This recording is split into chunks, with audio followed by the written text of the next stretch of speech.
And the trial's just begun for a Tampa man police say broke into a woman's home and raped her at gunpoint. Our John Thomas was in the courtroom as dramatic testimony in Joseph Frye's case got underway. The accused, Joseph Frye, would enter the courtroom shackled at the feet. His stature, meek, hardly an imposing figure. But in their opening, the prosecution would paint a much different picture of the image sitting before the jury, quoting a movie to describe Frye. I am the shadow on the moon at night, filling your dreams to the brim with fright.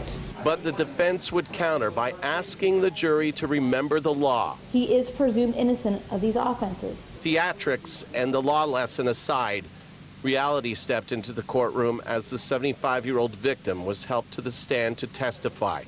She would talk about that night, September 3rd of 2009. While in bed, she heard a noise and grabbed a gun. She would describe the struggle with her attacker. He said he wasn't going to hurt me. But she was raped. And she described that attack, that rape, as her family, her two sons, listened in court. And then the jury would hear the victim's own voice from that night as she called 911 after her attacker left and she managed to untie herself. I need help right now.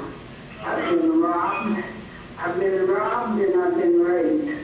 You know, every trial you go to, there is something about that trial that you never forget. In this trial, it was while she was testifying and talking about being attacked, I was sitting right next to her sons, and I'm not saying Frye's innocent or guilty, that hasn't been proven or disproven yet, but looking at their faces, you can see the emotion going from pain to anger. They were absolutely seething. That is an image I'm not going to forget from this trial.